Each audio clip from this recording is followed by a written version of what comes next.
¿cuál es el valor de Bitcoin? ¿Para qué sirve Bitcoin y por qué puede tener sentido que el mercado, es decir, los inversores, los individuos, cuando entran al mercado, le otorguen algún tipo de valor y de demanda por la que están dispuestos a pagar? Sí, a lo mejor me extiendo un pelín, pero yo creo que es importante para diferenciar un poco Bitcoin del resto de activos y para entender qué le caracteriza y para qué puede servir, ¿no? Porque al final yo creo que eso es un poco el trabajo de especulación, que es determinar cuál es el valor de algo.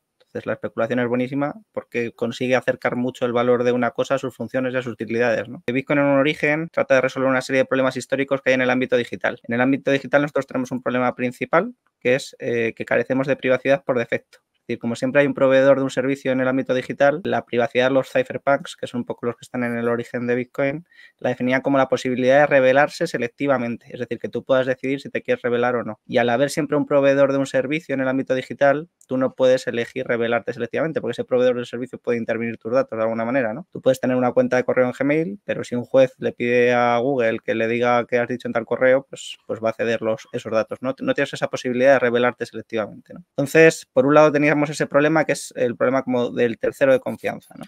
Y por otro lado tenemos el problema del doble gasto, ¿no? Es decir, en el mundo digital todos son conjuntos de datos. Entonces, hacer algo escaso en el ámbito digital es muy problemático, ¿no? Porque te da la posibilidad de hacer doble gasto, ¿no? Pues imaginemos una imagen de WhatsApp. Una imagen de WhatsApp nosotros la podemos enviar a todos nuestros contactos porque no es más que un conjunto de datos y la podemos replicar sin límite, ¿no? Entonces, si tenemos ese problema, no podemos hacer bienes económicos digitales, ¿no? O al menos, si los queremos hacer, vamos a tener que meter ese tercero de confianza que restrinja su acceso, ¿no? Pensemos, por ejemplo, en Spotify. La música son conjuntos de datos como esas imágenes de WhatsApp que podemos replicar, ¿no? Sin embargo, si somos capaces de restringir el acceso para hacerlo económico, pues ya podemos sacar partido y rendimiento económico de eso, ¿no? Pero entonces ya está sometido a la diligencia de ese tercero de confianza, ¿no? Nuestro dinero ya es mayormente digital, nuestros euros y demás ya están todos bancarizados online, quiero decir, no tenemos... Pero ese tercero de confianza que es el banco se encarga de hacer la trazabilidad, de hacer la custodia, de evitar el doble gasto, de evitar toda esta clase de problemas, ¿no? Pues digamos que Bitcoin es el único activo a día de hoy que consigue resolver estos dos problemas, ¿no? Que en el ámbito digital consigue resolver el problema del doble gasto y que consigue resolver el problema de un tercero de confianza, ¿no? Entonces, por así decir, es un conjunto de unidades que se pueden emitir, ¿no? Que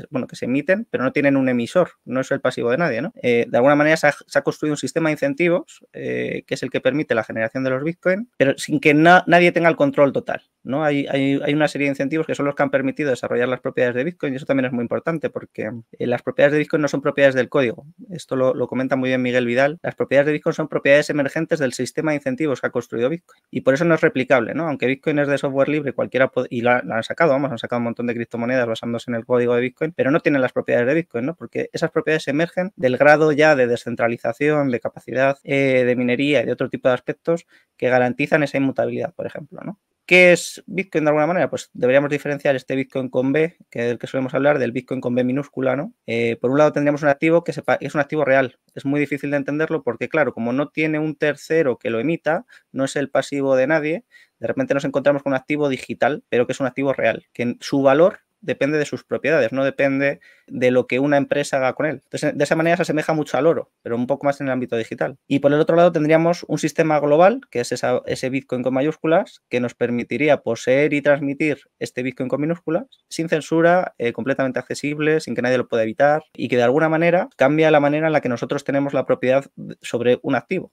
Porque hasta ahora todos los activos pues los hemos tenido, bueno, recientemente más vinculados al Estado directamente, ¿no? Que es el que reconocía un poco estos derechos de propiedad y hacía justicia entre los súbditos, pero el resto, todas las propiedades son embargables, todas las propiedades son confiscables, están trazadas, son muy vulnerables a la censura y a otro tipo de cuestiones. Como Bitcoin lo que hace es hacer depender la propiedad del conocimiento, porque tú no custodias tu Bitcoin propiamente dicho, tú lo que simplemente haces es generar una semilla, unas palabras, que son las que te permiten acceder a los Bitcoin. Y de esta manera tú lo que tienes es que el control de la propiedad de un activo real depende del conocimiento, depende de esas palabras. Pues es impresionante porque permite hacer la propiedad absoluta. Es decir, si alguien no puede acceder a ese conocimiento, no te puede quitar tu propiedad, no lo puede ejercer violencia, puede ejercer otro tipo de cuestiones, pero si tú no se lo quieres ceder, no puede acceder a ello. Y es un sistema global. Entonces, a mí me gusta mucho más ver Bitcoin no solo como una alternativa monetaria, ¿no? Sino como un sistema global de derechos de propiedad absolutos que nos permiten intercambiar ese activo real. Como si hubiese un sistema global de transferencia de oro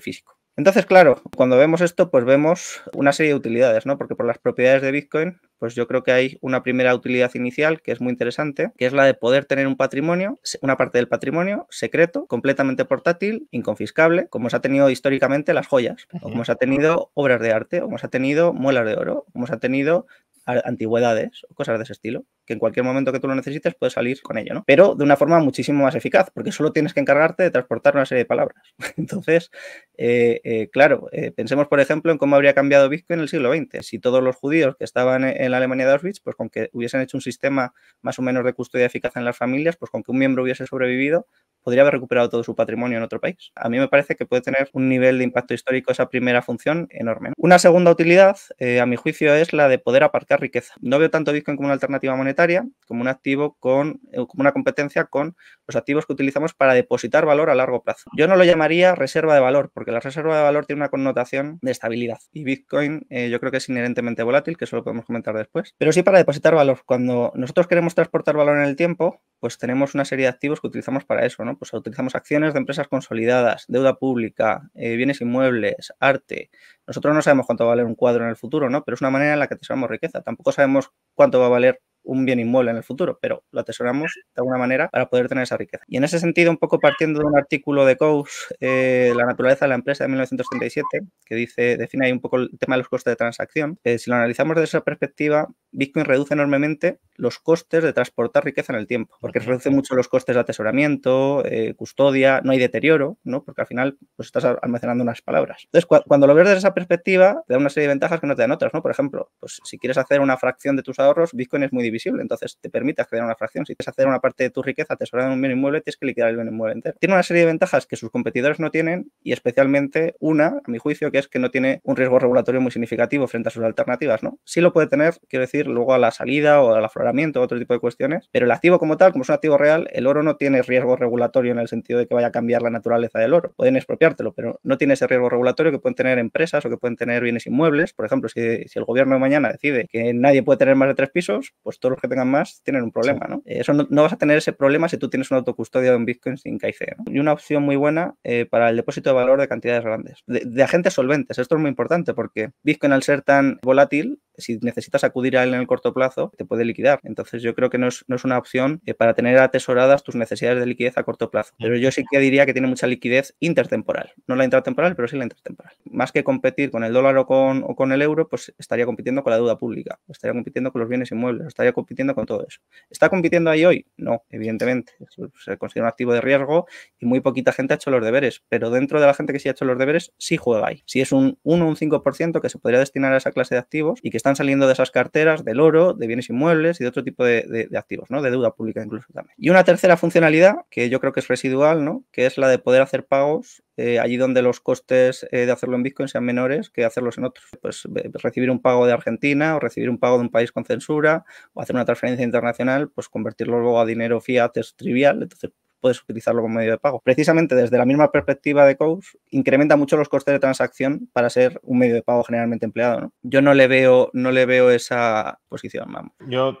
estoy en general de acuerdo con lo que has dicho, salvo por el matiz que has dicho que tiene mucha liquidez intertemporal, cuando una de las dimensiones de la liquidez intertemporal sería la estabilidad de valor en el tiempo y eso no sabemos si lo va a tener o no lo va a tener y lo puedes ver como un coste, ¿no? Si cuando quiero disponer de ello tengo que liquidar con pérdida, pues eso es una sustracción que voy a perder, pero es totalmente cierto que frente a ciertas contingencias sí reduce mucho el coste de transferencia de riqueza en el tiempo. Si tienes una perspectiva de un sistema que te va, como decías, a confiscar, pues ahí el instrumento que te minimiza el transporte de riqueza, desde luego, es Bitcoin, o bueno, o simplemente incluso aunque no te vayan a confiscar, frente a determinados escenarios, te lo van a confiscar de otras formas, aunque no sea expropiación directa, pues sí que puede ser útil, ¿no? Luego podemos debatir sobre esto.